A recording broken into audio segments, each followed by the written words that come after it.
Welcome to the Capital News. I am your host, Alex Koritis. Today is December 6, 2019. Thank you so much for joining me. Title of today's podcast, Blowout Jobs Number. And that is a question, folks. What is being reported is that, yes, it is a blowout jobs number that came out earlier this morning. Non-farm payrolls in the U.S. increased by 266,000 for the month of November, following a 156,000 increase in October, easily beating the market's expectations of 180,000. So the markets were anticipating a gain of 180,000. The report came out at 266,000. It was the largest advance in payroll since January of this year. Most of the job gains were added in healthcare, professional and technical services, and in manufacturing. However, I use the word added or created very loosely, especially when it comes to the manufacturing sector. Why? If you recall, and we did a little bit of coverage on this, GM, General Motors, was on strike, and they were on strike for quite a while. So the vast majority of these jobs that were gained in the manufacturing sector, 41,000 of them, came from workers simply returning to work at General Motors. So these are not new jobs. These people were employed. They just decided to go on strike. Nevertheless, they are being counted here in what is being deemed by the financial media and by the White House and Donald J. Trump as a blowout jobs number. Regardless of this, we do have the unemployment rate, unexpectedly, as they like to say in these headlines, going down 3.5%. So it now sits at 3.5%. This is the lowest it has been since 1969. So that is another number that will be touted by Donald Trump in the White House. This is politics. I expect them to do so. Do I expect them to tell the truth as why this number was as good, quote unquote, good as it was? No. They're not going to mention the strike. They're not going to say that 41,000 jobs that were already in existence just simply came back online. This is going to be the same story if there ever is some sort of trade deal, whether it's phase one or phase infinity. It's going to be the same thing, taking us back to where we were 2 years ago, if we're lucky. If we're lucky. Now, those farmers who went bankrupt, they're not going to come back, but that's okay. You don't worry about them. It's going to be a fantastic deal. Just take care of the ones that are already here in existence and can survive. And, of course, we continue to bail out these farmers. Because why wouldn't we when we're in the midst of the greatest economy ever in the history of the United States? Another thing that isn't discussed, of course, we discuss it here, and I mentioned this yesterday as well. We are in contraction when it comes to construction. We are in contraction when it comes to manufacturing. And what you really have to look at when it comes to manufacturing are the hours worked. Because hours lead bodies. And what I mean by that is you are likely, if you're in any sort of employment, but particularly manufacturing, your hours will get cut. They will be reduced before the layoffs come. So hours lead bodies, okay? Hours are in contraction as well when it comes to manufacturing. Nobody wants to talk about this, of course, because it doesn't make for fancy headlines. It is the truth, however, and I'm here to give you the truth because I want you to be prepared. Of course, the markets don't seem to care about the truth, but one day they will. And I think we're all going to be thankful for paying attention, to be diversified, to have a cash build up, to take advantage of what could likely be the sale of a lifetime, the opportunity of a lifetime. Because if I think what's going to happen happens, we're going to see a massive, massive correction. Because we have contributed to a massive, massive bubble. So you're going to have the same effect. Opposite and equal effect. That's what this is. This is economic physics, if you will. It's going to happen. It's just a matter of time. I don't know when that day is going to come. I wish I could tell you. I wish I could tell myself so I could be prepared for it to make a boatload of money on the other side of it. But I don't know. We're just going to have to be patient. Let this thing correct. When there's blood in the street, buy real estate. That's what you have to do. You have to have the nerve and the conviction to go in there when this thing sells off, because it will. You're supposed to buy low and sell high. Well, the market continues to grind higher, making all-time highs. The risk-reward profile is just a little bit too much for me, so I'm backing off. But I remain invested in this market. I remain diversified, which I tell you to do, and have a cash build-up as well. Now, of course, this was a blowout number, so the markets liked it. They liked it. Now, they could have went either way, but I guess all news is good news to the markets because, again, if it's going to be something that is conveyed as positive, well, okay, off to the races we go. If it's bad news, who cares? The Federal Reserve will step in to print even more money. So you can't lose. You can't lose. But the Dow Jones gained 327 points today, an increase of 1.2%. The S&P 500 gained 28 points, an increase of 0.9%. The NASDAQ 100 was up 1%, as was the Russell 2000, the small cap index. The UK liked it. The FTSE 100 was up 1.2%. Again, this is all on the back of the U.S. number here, this blowout jobs number, okay? The markets are just looking for anything. They're just grasping for straws here, okay? The German market was up 0.7. The French and Italians were up 1%, and the Spanish were up 1.5%, all on the back of this news. Don't worry about what came out from Germany. I think we discussed this yesterday. If not, maybe I forgot. German industrial output falls. And again, they use the word unexpectedly.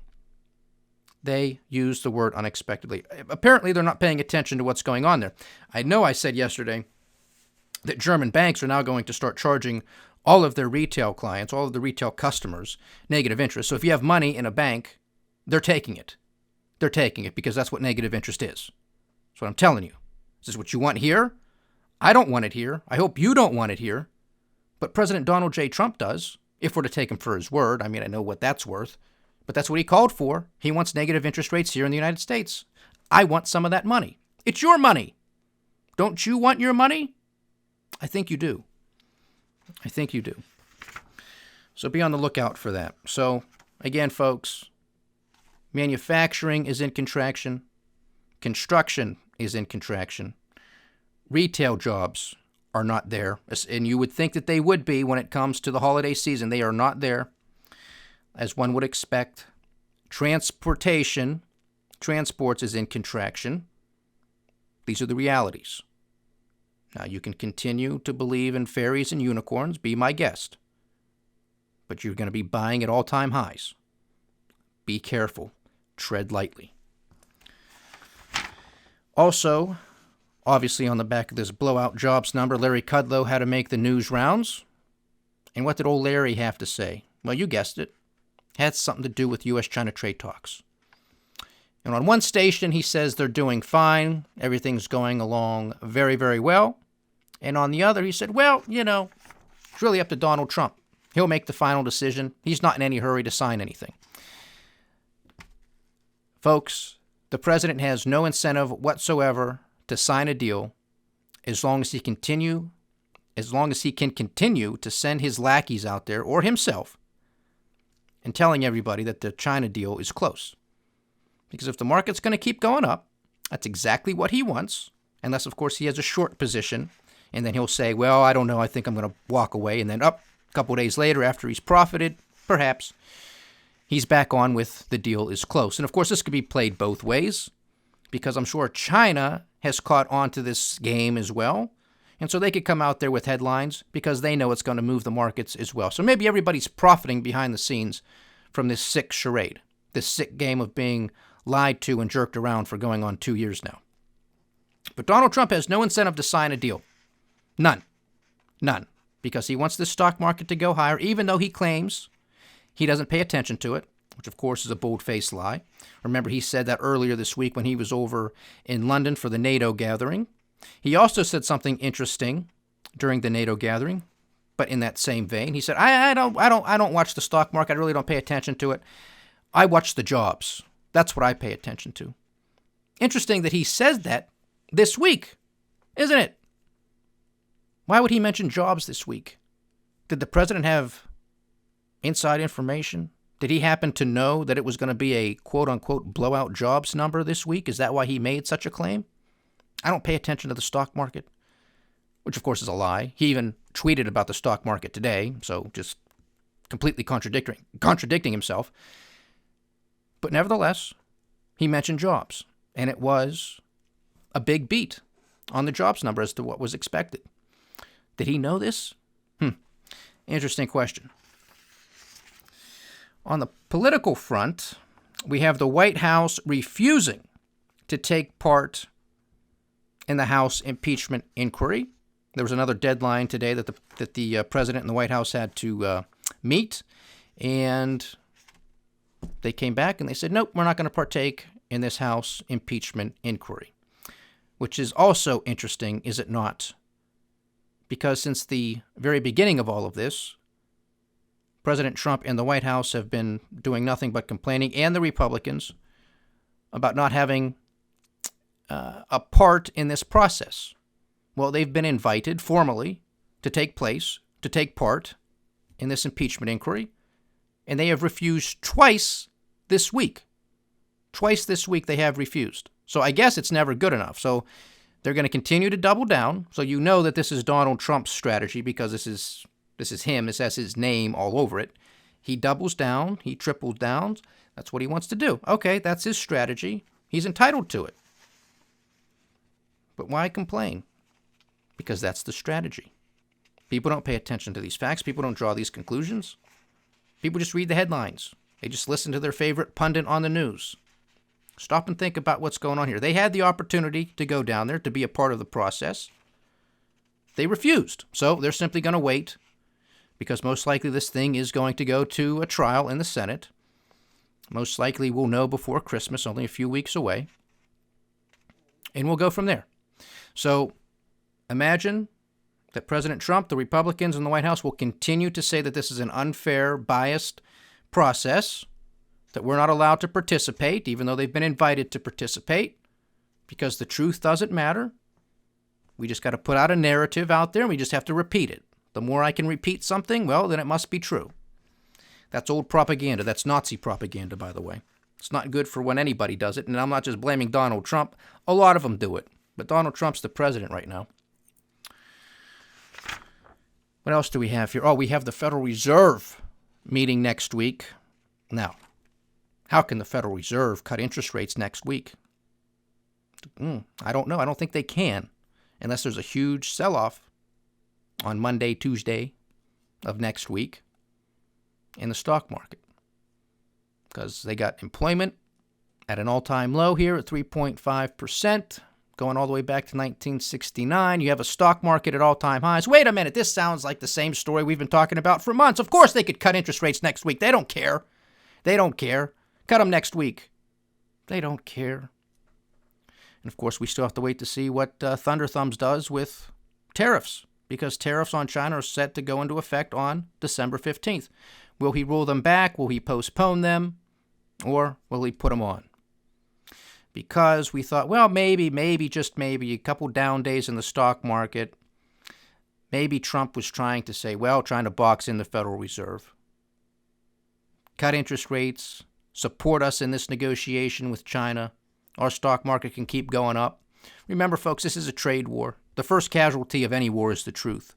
So you had the BS, what I think are BS numbers that came out of China earlier this week and over the weekend, showing a little bit of return to expansion. I'm not buying it. And now you have U.S. GDP that was 1.9%. Now it's 2.1%. And now you have a quote-unquote blowout jobs number. They're just posturing. That's all this is. It's just a big game. We're fine. We're not hurting. China's economy is fantastic. U.S. economy is the best ever in the history of this country. It's a bunch of baloney. It's a bunch of BS. But China doesn't care about the truth. Donald Trump doesn't care about the truth. We just need headlines.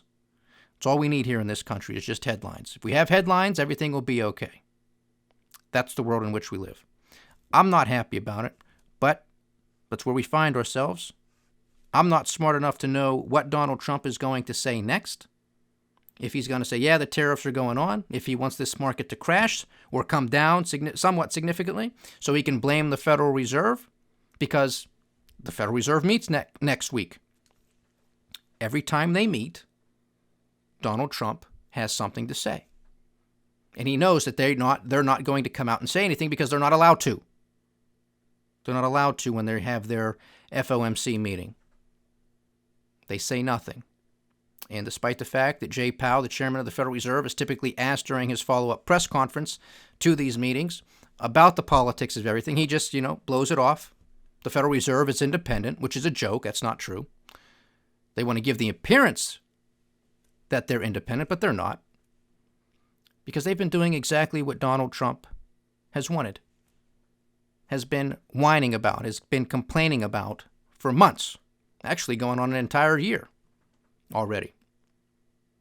Lower interest rates and quantitative easing. Well, we have lower interest rates and we have quantitative easing. And on top of that, we have daily liquidity and nightly liquidity being thrown into these markets to the tunes of tens of billions of dollars.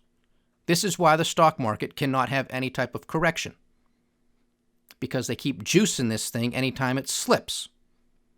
We saw a very rare glimpse earlier this week of a slight minor pullback. We had further deteriorating economic numbers come out throughout this week, globally and here in the United States. But it doesn't matter. It doesn't matter. Nobody cares. As long as we can keep printing funny money, this charade can keep going. I sound like a broken record, and I'm sorry about this, but this is what they're doing. I wish I had something more positive to say, but this is what they're doing. This affects us. This is why I don't like the game. That's why I do this podcast, to educate as many people as I can, to inform them of how these guys play this game. But it's your money. You understand this?